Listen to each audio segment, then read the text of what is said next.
Well, thank you so much, friends, and thanks, Sharon, for that very warm welcome. I begin by acknowledging the traditional owners of the land on which we meet and pay my respect to their elders, past, present and emerging. I give a shout out to my parliamentary colleagues, not just Sharon, but importantly Catherine King, also from the great region of Ballarat, our Shadow Infrastructure and Transport Minister, Pat Conroy, our neighbour just to the south, and to two future Labor members who will be outstanding, Dan Repicoli in Hunter, big shout out for Dan, and of course Dr Gordon Reid, who I'm up here for a few days. Tomorrow I was speaking with Gordon yesterday, and we're trying to work out some times. He's a bit busy. He's got to work in emergency department at Wyong Hospital tomorrow, and I think it is fantastic that he is going to join our parliamentary team after the next election. So to Dan and to Gordon, best of luck to both of you. To my state parliamentary colleagues who are here as well, and to your worship and others, congratulations on the outstanding result here in the local government elections. And friends, one and all, including friends from the mighty trade union movement, it is great to be back here in the Hunter, including a great trade unionist and Vice President of the party, Michelle Myers, who's here with us as well, a great Novocastrian as well, even though she now lives in the equally great electorate of Greenland, it must be said. To declare an interest, we have much in common in terms of our people. Well, Happy New Year to you all. Now is the time for sharing resolutions. And this year, I have three. First, to win this election.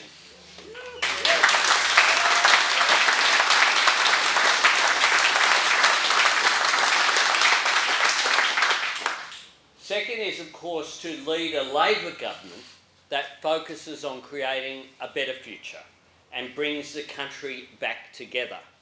And thirdly, to bring respect and integrity and responsibility back to politics.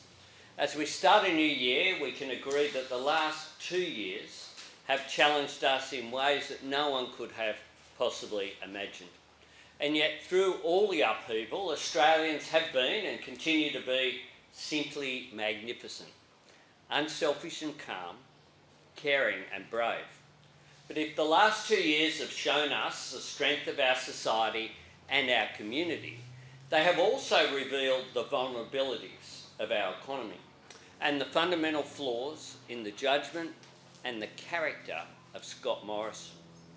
Governments have a responsibility to learn from this crisis, to respond to what the pandemic put into the spotlight, the brutal truth about the state of aged care, the inequalities in our health system, the harsh reality of insecure work and jobs that disappear without warning, the inequalities and disrespect women face at work and at home, in public or in private, the gaps in Australia's skills base caused by years of cuts to TAFE and apprenticeships, and the relentless grind of flatlining wages.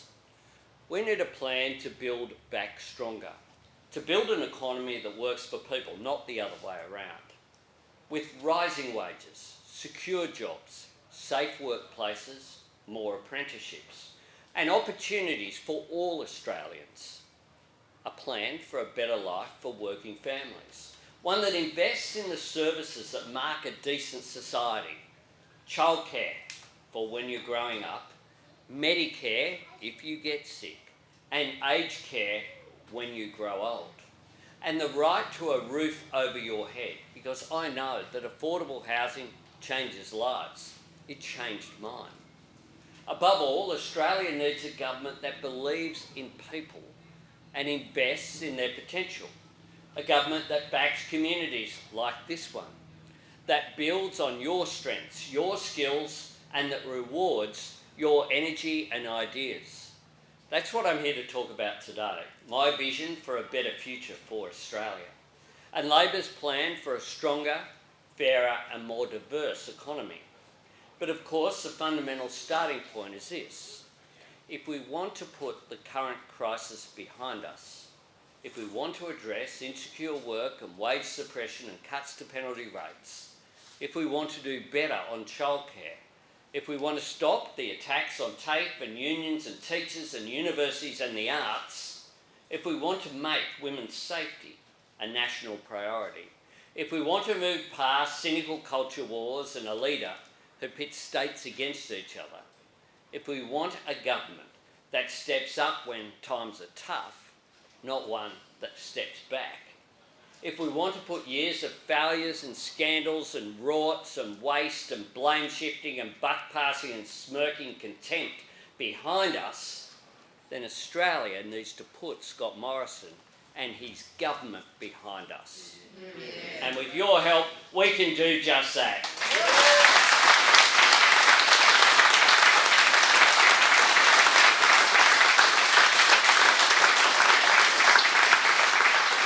We can bring Australians together with a Labor government that knows we are so much more than a collection of states. We're a dynamic nation that is stronger when we work together, when we pull together.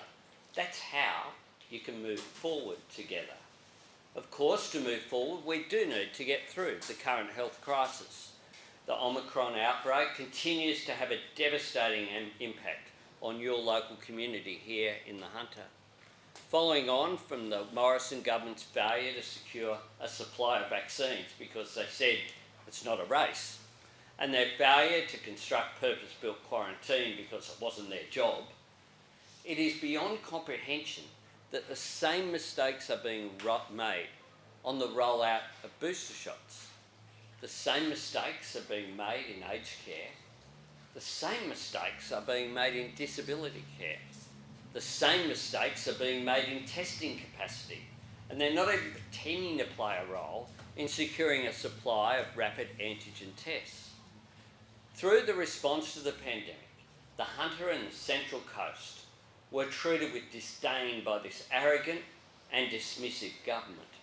Whether it was the transfer of vaccines meant for this region to Sydney, despite COVID being present in this community, or making it impossible for people to access COVID testing, this government's contempt for the people of this region has been on full display, as have the priorities of a Prime Minister, who in a rare act of transparency on funding allocations made it clear that if you can't help him, he won't help you. Instead of bringing Australians together around our common interest, this Prime Minister seeks to divide, and he never, ever, ever accepts responsibility. We have 5 important tools to manage the pandemic response: vaccination, testing, tracing, isolation and quarantine. On every single measure, from, remember the COVID Safe app, that debacle, to the vaccine rollout, to boosters, and now rapid antigen tests, Scott Morrison has been defined by a lack of leadership. It all highlights why only a change of government will prioritise the immediate needs of this region and set about creating a better future. The support of the diabolical PEP 11 project of this beautiful coast that we're benefiting from today was only withdrawn reluctantly after a massive local campaign by the community, and I congratulate your community on that victory.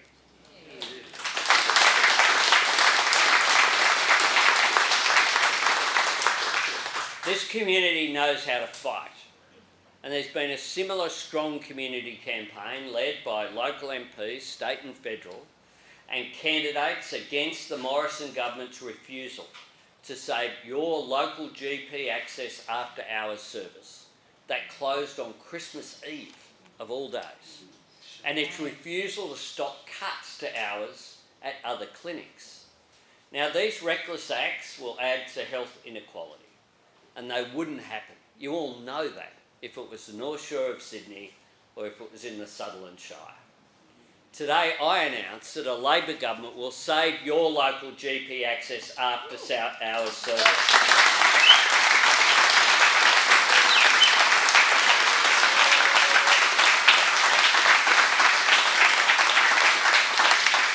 Labor will restore this funding to ensure that your community can access the healthcare that you deserve.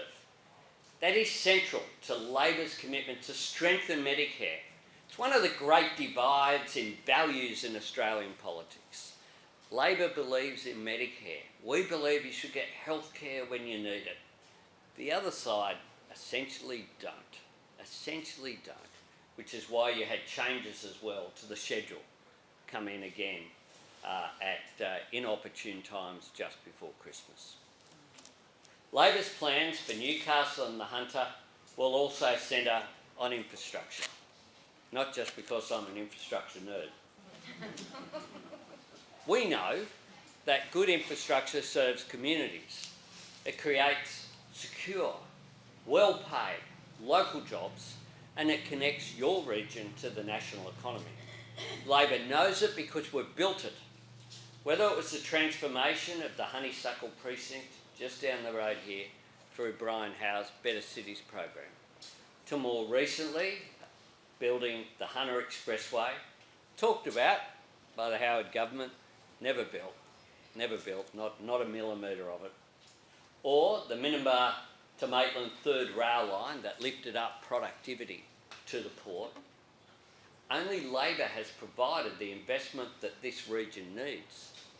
A new Labor government will back the Glendale interchange, helping to turn northwest Lake Macquarie into a new employment super hub.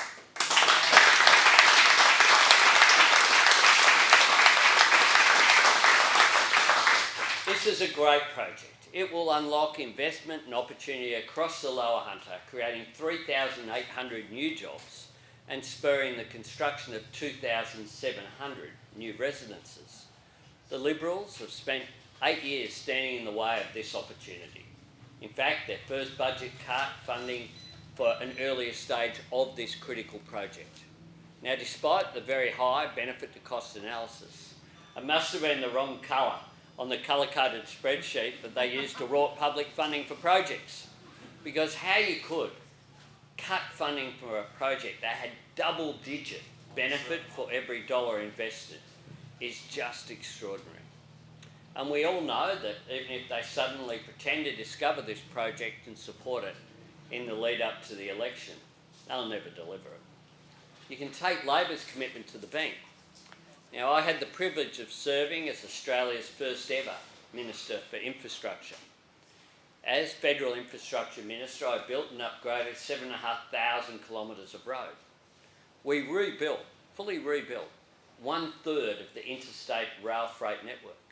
And we committed more funding to urban rail infrastructure than all our predecessors combined from Federation right through to 2007. And if I'm elected Prime Minister, I want ours to be the first government that actually gets work underway on high-speed rail. My vision is for high-speed rail that runs from Brisbane to Melbourne, creating jobs and connecting communities up and down the east coast of Australia, overcoming the tyranny of distance that's held regions back. We've already outlined how our new high-speed rail authority will kickstart this nation-building project by updating the business case and building on Labor's work from when we were last in government. The incoming Abbott government cut the funding for the High-Speed Rail Authority in their 2014 budget, walked away from any visionary project. And today I'm proud to announce that under our Labor government, the High-Speed Rail Authority will make the corridor from Newcastle to Sydney, which includes stops at the Central Coast, our first priority. Yeah.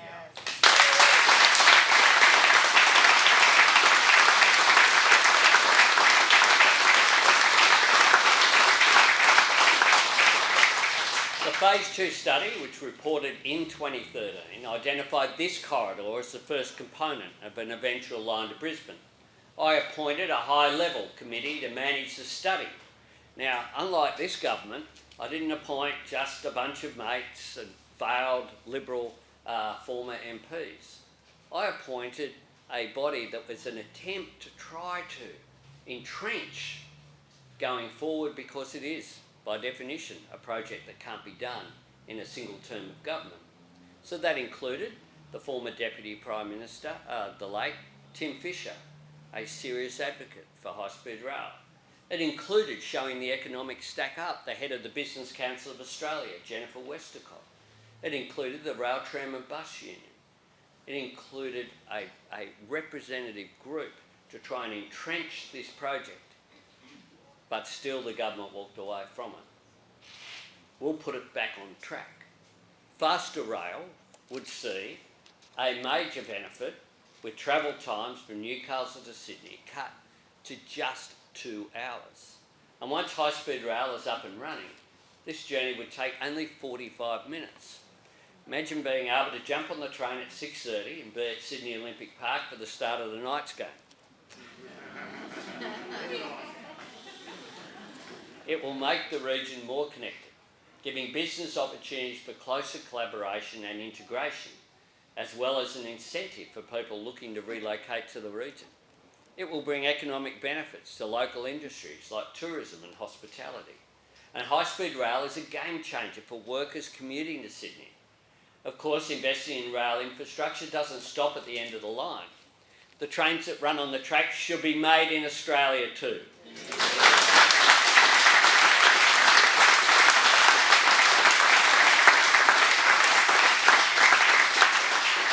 Now, for decades, the Hunter, this great region, made trains for Sydney and the New South Wales network. The Tangaras, still running.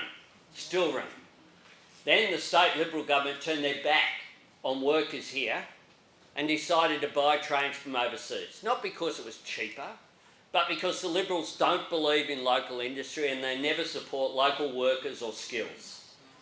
Now, the previous Liberal New South Wales Premier, in that revolving door of Macquarie Street, declared that workers in this great state are no good at building trains. And yet, when those overseas built trains and trams keep breaking down, they can't be sent back for repairs or replacement. Instead, it's the workers here in the Hunter who have to pick up the pieces. When Liberal governments have purchased trains and other transport infrastructure from overseas at the expense of local industry, it has resulted in massive cost blowouts and infrastructure that is simply not fit for purpose. But worse than that, it's a wasted opportunity. It's a waste of people's potential. It's a waste of the chance to back the skills and smarts and hard work of Australians. A Labor government won't make that mistake. Our National Rail Manufacturing Plan will mean that trains should be built here again. Our Buy Australian plan will mean the same priority will be applied wherever the federal government is engaged. And that's because Labor believes in Australian workers and we trust Australian skills. And in everything, from infrastructure and manufacturing and energy and innovation, we will champion a future made right here in Australia.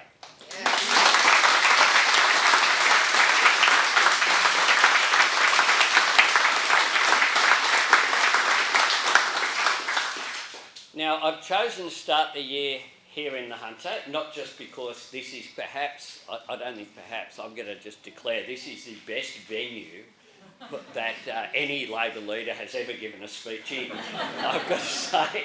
And I thank the Hunter for turning on such an amazing day here in Newcastle. Because I believe that this community represents the resilience and the resourcefulness of Australia.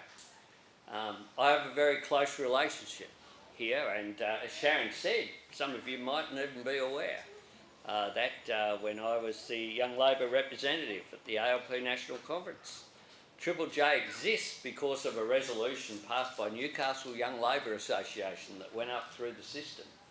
It began right here. And I have decades of coming here. And I love the people and I love the spirit that is here, the spirit that's recovered from the BHP loss, from the earthquake, from everything else.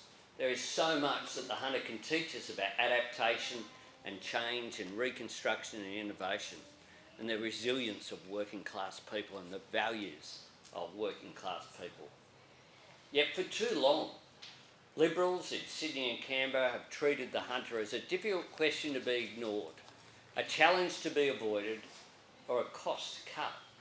We see that with the University of Newcastle smashed by job losses, childcare fees going up while wages flatline, retail and hospitality workers suffering from 4.5 years of cuts to penalty rates, and the ever-growing pressure on doctors and healthcare workers. Families here feel that it's harder and more expensive to see a GP than it was the last time Labor was in government. Families in the region have been hit with the triple whammy of losing its classification as an area of doctor shortage, having the bulk billing incentive cut, and now the outrageous attack on the GP access after hours service. Labor built Medicare, and you can trust us to fix this mess. Labor believes your region deserves the same investment, the same commitment, the same support for health and education and jobs and skills as every other part of the nation. We also appreciate that your community is the home of opportunities to be seized and an example for our country to follow. Labor's National Reconstruction Fund is designed to help industries and communities across the country invest in new technologies that will drive our future, to invest in new jobs, to boost productivity, to back good ideas and to champion emerging industries. And on so many of those fronts, the Hunter is already leading the way. When BHP left town, you didn't drop your bundle. You didn't give up hope.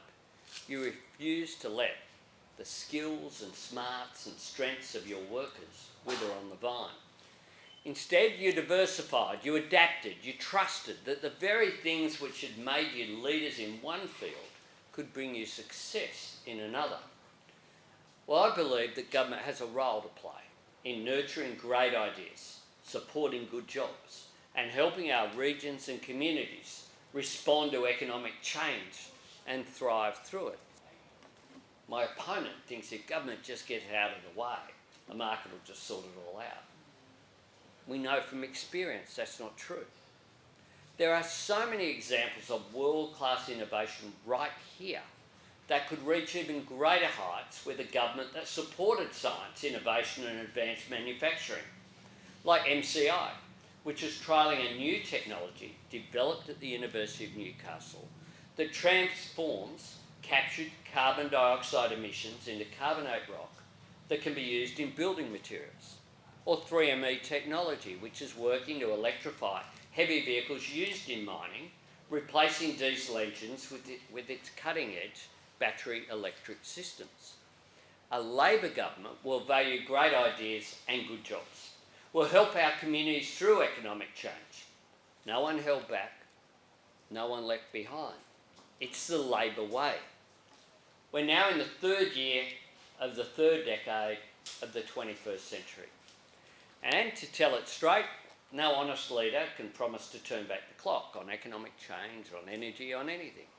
No true leader can come here and pretend that a few empty words will shake and bake, whatever that means, things back to how they used to be. The real test of leadership is twofold. One, to tell the truth about change. And two, to help people and communities make change that benefits them. That's the foundation of powering Australia.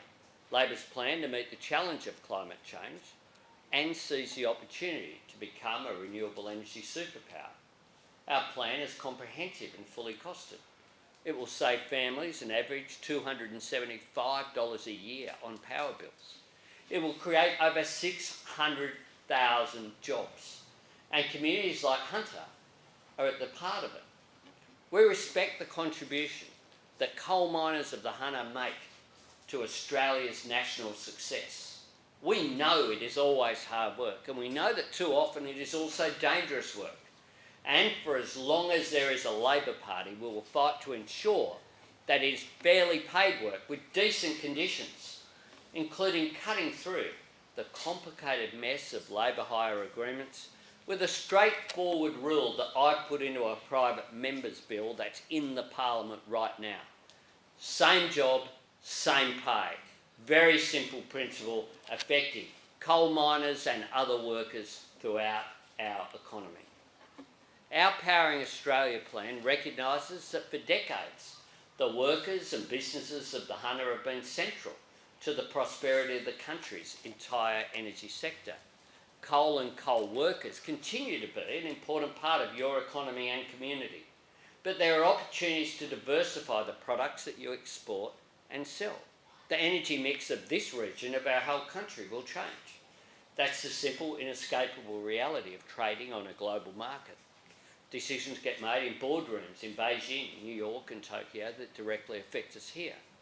But it's also the opportunity in front of us now, if you have a government with a plan and with the foresight to help you seize it.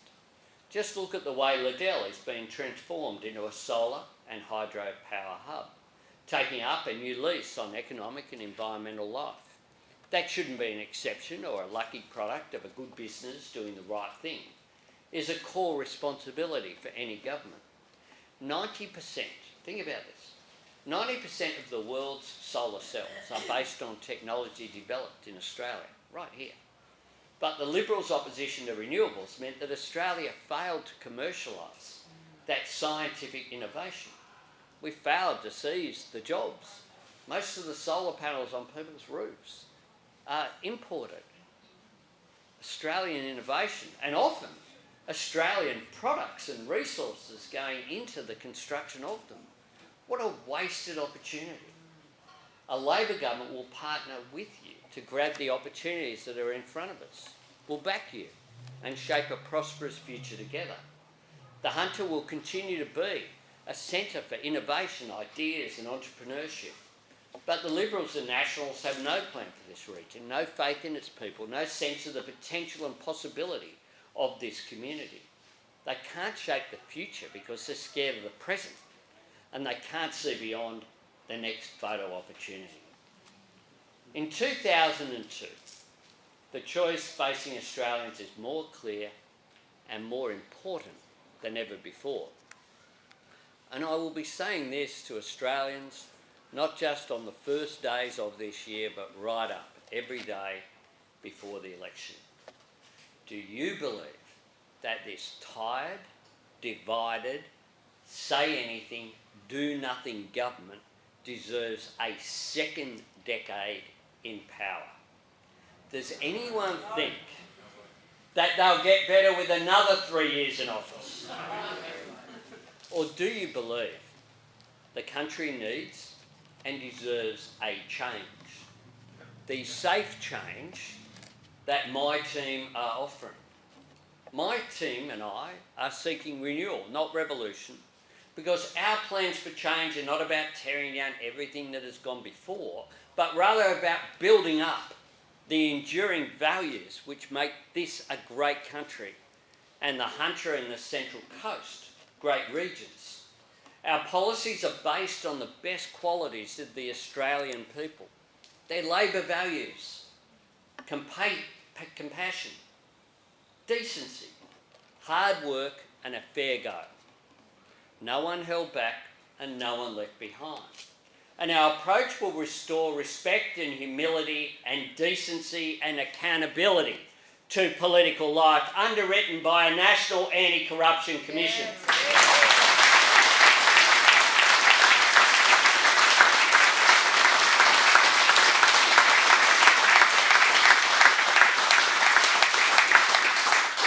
For far too long, the Liberals have treated politics as a chance to rort public money and make their mates rich.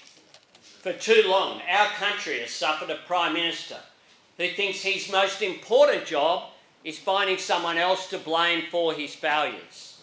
For too long, the Australian people have been let down by a government that repays their courage with cowardice, that meets their generosity with cold-heartedness. Remember the shaking of hands down in the South Coast for people who've been devastated by the bushfires when the Prime Minister went missing. This is a government that attacks their aspirations for the future with cynical scare campaigns. For too long, this government has held our country back. In 2022, we have a chance to change all that. It is a mighty task, and I ask you to join with me.